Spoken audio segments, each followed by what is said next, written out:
Welcome back. मैं हूं शिवम, आप देख रहे हैं एसएससी बैंकर। दोस्तों, आज से इस चैनल पर मैं आपके लिए जनरल साइंस लेकर आ रहा हूं। जनरल साइंस में आपके 3 सब्जेक्ट्स आते हैं, फिजिक्स, केमिस्ट्री और बायोलॉजी। तो हम आपके लिए आज से शुरू करने जा रहे हैं फिजिक्स। इस जनरल साइंस के सीरीज में खास बात ये होगी कि आपको पहले टॉपिक पढ़ाया जाएगा, उसके बाद उस टॉपिक से संबंधित जितने भी कॉम्पिटिटिव एग्जाम में ऑब्जेक्टिव के रूप में क्वेश्चंस पूछे गए हैं या पूछे जा सकते हैं, तो इन सभी का आपको ऑब्जेक्टिव सीरीज भी कराया जाएगा। तो दोस्तों, आप इस सीरीज को, इस लेक्चर को खुद देखें और अपने दोस्तों में ज़्यादा से ज़्यादा शेयर करें। तो चलिए दोस्तों, शुरू करते हैं आज के इस जनरल साइंस में फिजिक्स। आज हम लोग पहला टॉपिक लेते हैं गुरुत्वाकर्षण के बारे में। आज हम लोग देखेंगे कि गुरुत्वाकर्षण बल क्या होता है और गुरुत्व क्या होता है। कोई वस्तु अगर ऊपर से गिर रही है नीचे की ओर, तो गुरुत्व का मान क्या होगा, गुरुत्वीय त्वरण का मान क्या होगा, और कोई वस्तु नीचे से ऊपर की ओर फेंक रहे हैं तो उस समय गुरुत्वीय त्वरण का मान कितना होगा, क्या होगा, धनात्मक होगा या ऋणात्मक होगा। तो कंपटीशन एग्जाम में ये प्रश्न काफी पूछे जाते हैं। तो चलिए हम लोग देखते हैं। पहले समझते हैं कि गुरुत्वाकर्षण के बारे में।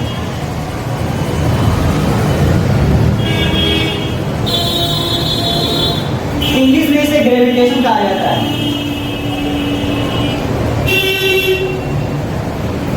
अब समझते हैं ये क्या होता है। देखिए यहाँ पर गुरुत्वाकर्षण, अगर इसको हम लोग थोड़ा सा खंड करके पढ़े तो है ये गुरुत्व प्लस आकर्षण। मतलब आपको गुरुत्व तो आपको नहीं समझ में आ रहा होगा, लेकिन आपको ये समझ में आया आकर्षण मतलब गुरुत्वाकर्षण में समथिंग है। क्या है? आकर्षण है, मतलब वो किसी चीज को अपनी ओर खींच रहा होगा। अब बात करते हैं दोनों को मिलाने के बाद गुरुत्व आकर्षण। गुरुत्व आकर्षण मतलब हो गया कि कोई भी चीज जब पृथ्वी के केंद्र की ओर खींचा चलाता है, तो खींचते हुए जो आता है वस्तु पृथ्वी के केंद्र की ओर ऊपर से, तो उस समय पृथ्वी के केंद्र के द्वारा उस वस्तु पर जो बल लगाया जाता है उसको हम लोग बोलते हैं गुरुत्वाकर्षण बल। क्या कहते हैं? गुरुत्वाकर्षण बल होते हैं। कहने का मतलब ये हुआ कि अगर एक पिंड है m1 द्रव्यमान का और दूसरा पिंड है m2 द्रव्यमान का, तो दो वस्तुओं या दो पिंडों के द्रव्यमानों के बीच लगने वाले आकर्षण बल को गुरुत्वाकर्षण बल कहते हैं। क्या कहते हैं? दो पिंडों के द्रव्यमानों के बीच लगने वाले आकर्षण बल को गुरुत्वाकर्षण बल कहते हैं। तो ये आपको परिभाषा ध्यान में रखना है। और मान लेते हैं इसकी अब मैथमेटिक्स फॉर्मेट क्या होता है, क्योंकि कंपटीशन में फॉर्मूला पूछे जाते हैं, उसके ऊपर आपका न्यूमेरिकल पूछा जाता है। ठीक है, तो ये तो परिभाषा हो गया। अब समझते हैं कि इसका फॉर्मूला कैसे बन के आएगा। तो मान लेते हैं ये दो पिंड जो है इनके बीच की दूरी है r। क्या है? r है। अब न्यूटन का शास्त्रीय गुरुत्वाकर्षण का नियम कहता है, न्यूटन का शास्त्रीय गुरुत्वाकर्षण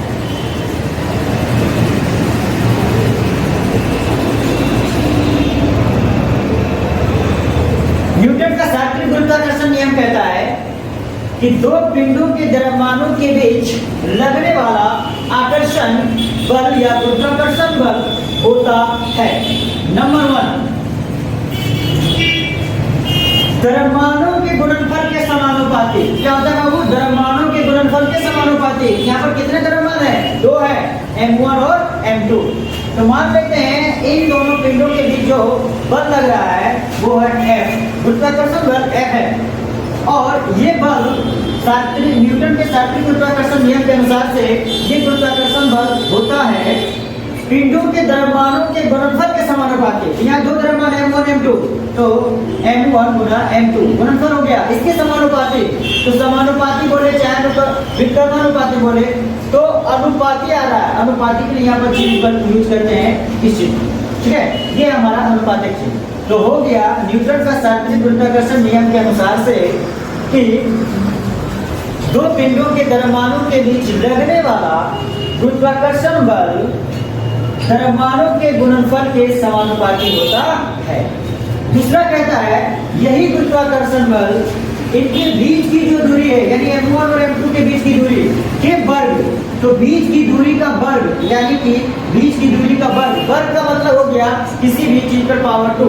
यहाँ पर बीच की दूरी का वर्ग बोल रहा है, तो बीच की दूरी है इसका वर्ग, मतलब इसके पावर 2। क्या व्युत्क्रमानुपाती होता है? व्युत्क्रमानुपाती का मतलब होता है किसी भी संख्या को रिवर्स करके लिखना, यानी कोई भी संख्या ऊपर में लिखा हुआ है इसको नीचे करके लिखना, यह ऊपर में लिखा हुआ है इसको नीचे करके लिख देंगे इस प्रकार से, m लगा देंगे यहाँ पर, तो हो जाएगा ये कि दो पिंडों के द्रव्यमानों के बीच लगने वाला गुरुत्वाकर्षण बल पिंडों के द्रव्यमानों के वर्ग के व्युत्क्रमानुपाती होता है। अभी दोनों को जैसे हम लोग मिलाते हैं, यहाँ से आपका फॉर्मूला बन के आ जाता है F m1 m2। देखिए ये दोनों में F और ये अनुपातिक चिन्ह कॉमन है, तो यहाँ पर F अनुपातिक चिन्ह कॉमन हो गया, इसमें बच गया m1 m2 और यहाँ पर बच गया r², तो बटे में हो जाएगा यहाँ पर r²। और इस अनुपातिक चिन्ह को हटा के यहाँ पर आता है g और ये हो जाता है m1 m2 और बटे में r²। तो यही है बाबू आपके लिए गुरुत्वाकर्षण बल का सूत्र। यही क्या आपके लिए गुरुत्वाकर्षण बल का सूत्र, F बराबर g इंटू m1 m2 बटे r²। अब समझिए यहाँ से ये जो बड़ी जी है इसको बोलते हैं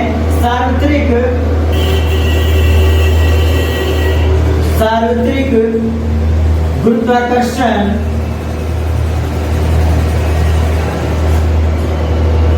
नियतांक, यानी कि सार्वत्रिक मतलब हो गया सभी जगह। ये ऐसा गुरुत्वाकर्षण नियतांक है जो सभी जगह, हम बात करें इंडिया, बात करें अमेरिका में जाके बात करें, तो हर एक जगह पे इस g का मान जो है वो समान होता है। कहने का मतलब है कि इस g का मान समान होता है, तो कितना होना चाहिए?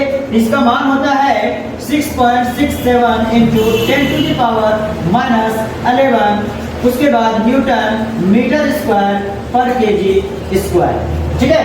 तो ये होता है हमारे सार्वत्रिक गुरुत्वाकर्षण नियतांक का मान। आपसे पूछा जाएगा कंपटीशन में सार्वत्रिक गुरुत्वाकर्षण नियतांक का मान कितना होता है, तो आप इतना बता दीजिएगा। बोलेगा सार्वत्रिक गुरुत्वाकर्षण नियतांक यानी g का मात्रक कितना होता है, तो आपको टिक लगाना है न्यूटन मीटर स्क्वायर पर केजी स्क्वायर में। अब चलिए हम बात करते हैं गुरुत्व के बारे में। गुरुत्वाकर्षण तो आपको समझ में आ गया कि गुरुत्वाकर्षण बल क्या है, तो दो पिंडों के द्रव्यमानों के बीच लगने वाले बल को गुरुत्वाकर्षण बल कहते हैं। और उसका सूत्र बोलेगा गुरुत्वाकर्षण बल का सूत्र क्या होता है, तो F बराबर g इंटू m1 इंटू बटे में r² होता है। बोलेगा g क्या है, तो सार्वत्रिक गुरुत्वाकर्षण नियतांक होता है। पूछा जाएगा g बराबर कितना मान होता है, तो 6.67 इंटू 10⁻⁻11 न्यूटन मीटर स्क्वायर पर केजी स्क्वायर। बोलेगा सार्वत्रिक गुरुत्वाकर्षण नियतांक का मात्रक क्या होता है, ऐसा ही मात्रक क्या होता है, तो बोलना है न्यूटन मीटर स्क्वायर पर केजी स्क्वायर होता है। चलिए अब हम समझते हैं गुरुत्व क्या होता है। देखिए बाबू गुरुत्व भी एक प्रकार का गुरुत्वाकर्षण बल है, लेकिन जब दो पिंडों के द्रव्यमानों में से एक पृथ्वी का द्रव्यमान हो जाए, क्या हो जाए, एक पृथ्वी का द्रव्यमान हो जाए और एक कोई अन्य वस्तु का द्रव्यमान हो जाए, तो इन दोनों द्रव्यमानों के बीच जो लगने वाला गुरुत्वाकर्षण बल है इसी को हम लोग बोलते हैं गुरुत्व। क्या बोलते हैं, गुरुत्व बोलते हैं। क्या कहते हैं, गुरुत्व कहते हैं, ठीक है। तो आपसे पूछा जाएगा कि गुरुत्व किसे कहते हैं, तो आपको बोलना है पृथ्वी के द्रव्यमान और अन्य पिंड या अन्य वस्तुओं के द्रव्यमान के बीच लगने वाले गुरुत्वाकर्षण बल को गुरुत्व कहते हैं। ये आपको परिभाषा हो गया। अब समझिए बाबू, मान लीजिए कि ये पृथ्वी पर कोई वस्तु रखा हुआ है, ठीक है, पृथ्वी पर कोई वस्तु रखा हुआ है। इसका द्रव्यमान है m और इसका द्रव्यमान है ma, ठीक है। और इनके बीच की दूरी है, मान लीजिए re है। तो इस वस्तु के द्वारा इस पृथ्वी पर एक बल लगाया जाएगा जिसको हम लोग बोलते हैं भार बल। क्या बोलते हैं? भार बल बोलते हैं। तो ये भार बल बराबर होता है m और गुना में g, m और गुना में g। इस g को कहा जाता है गुरुत्वीय त्वरण। क्या कहा जाता है? गुरुत्वीय त्वरण। अभी हमने देखा कि पृथ्वी और अन्य वस्तुओं के द्रव्यमानों के बीच लगने वाले बल को, गुरुत्वाकर्षण बल को गुरुत्व कहा जाता है। अब इस गुरुत्व के कारण जो त्वरण उत्पन्न होता है उसको हम लोग गुरुत्वीय त्वरण कहते हैं। क्या कहते हैं? गुरुत्व के कारण जो त्वरण उत्पन्न होता है उसे गुरुत्वीय त्वरण कहते हैं। ऐसे जी से सूचित किया जाता है बाबू। किससे सूचित किया जाता है? जी से सूचित किया जाता है।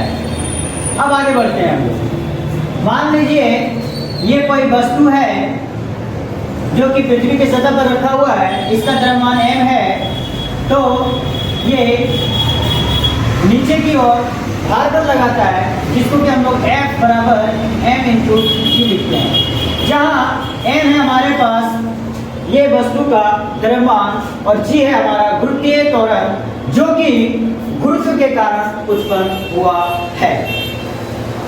अब यहाँ पर यदि हम लोग गुरुत्वाकर्षण बल की बात करें तो F बराबर होगी हमारे पास g इंटू पृथ्वी का द्रव्यमान को मान लीजिए me और पिंड का द्रव्यमान यहाँ पर m है, m ले लीजिए।